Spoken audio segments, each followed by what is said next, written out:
ಚಲಿಸುತ್ತಿದ್ದ auto ರಿಕ್ಷಾದ ಮೇಲೆ ಮರವೊಂದು ಉರುಳಿ ಬಿದ್ದ ಪರಿಣಾಮ ಚಾಲಕ ಗಂಭೀರ ಗಾಯಗೊಂಡು ಆಸ್ಪತ್ರೆ ಸೇರಿರುವ ಘಟನೆ ನಾಪೊಕ್ಲು ಬಳಿಯ ಕಕ್ಕಬ್ಬೆ ನೆಲಜಿ ರಸ್ತೆಯಲ್ಲಿ ಗುರುವಾರ ರಾತ್ರಿ ನಡೆದಿದೆ. ಕಕ್ಕಬ್ಬೆ ಕುಂಜಿಲ ಗ್ರಾಮದ ನಿವಾಸಿ ಆಟೋ ಚಾಲಕ ಪಿಎ ಮಹಮ್ಮದ್ ಎಂಬುವರು ಗುರುವಾರ ರಾತ್ರಿ ತಮ್ಮ ಆಟೋದಲ್ಲಿ ಕಕ್ಕಬ್ಬೆಯಿಂದ ನೆಲಜಿ ಕಡೆಗೆ ಪ್ರಯಾಣಿಕರನ್ನು ಹೊತ್ತು ಬಾಡಿಗೆ ತೆರಳಿ ಹಿಂತಿರುಗಿ ಬರುವ ಸಂದರ್ಭ ಆಕಸ್ಮಿಕವಾಗಿ ರಸ್ತೆ ಬದಿಯ ತೋಟದಿಂದ ಮರವೊಂದು ಆಟೋ ರಿಕ್ಷಾದ ಮೇಲೆ ಉರುಳಿ ಬಿದ್ದಿದೆ. ಅವಘಡದಿಂದ ಚಾಲಕ ಮೊಹಮ್ಮದ್ ಅವರ ತಲೆಯ ಭಾಗಕ್ಕೆ ಗಂಭೀರ ಗಾಯಗಳಾಗಿದ್ದು, ನಾಪೊಕ್ಲು ಸಮುದಾಯ ಆರೋಗ್ಯ ಕೇಂದ್ರದಲ್ಲಿ ಪ್ರಥಮ ಚಿಕಿತ್ಸೆ ನೀಡಿ ಮಡಿಕೇರಿ ಜಿಲ್ಲಾಸ್ಪತ್ರೆಗೆ ದಾಖಲಿಸಿದರು.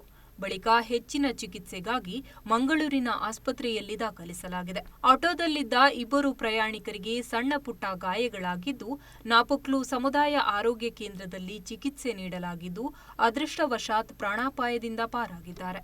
ಆಟೋದ ಮೇಲಿದ್ದ ಮರವನ್ನು ತೆರವುಗೊಳಿಸಿದ ಸ್ಥಳೀಯರು ಗಾಯಾಳುಗಳನ್ನು ರಕ್ಷಣೆ ಮಾಡಿ ಆಸ್ಪತ್ರೆಗೆ ದಾಖಲಿಸಿದ್ದಾರೆ. ಮರ ಬಿದ್ದ ಪರಿಣಾಮ ಆಟೋ ರಿಕ್ಷಾ ಸಂಪೂರ್ಣ ಜಖಂಗೊಂಡಿದ್ದು, ವಿದ್ಯುತ್ ಕಂಬಕ್ಕೂ ಹಾನಿಯಾಗಿದೆ. ಸ್ಥಳಕ್ಕೆ ನಾಪೊಕ್ಲು ಪೊಲೀಸರು ಭೇಟಿ ನೀಡಿ ಪರಿಶೀಲನೆ ನಡೆಸಿ ಮುಂದಿನ ಕ್ರಮ ಕೈಗೊಂಡಿದ್ದಾರೆ.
TV1 news, Zakariya, Napoklu.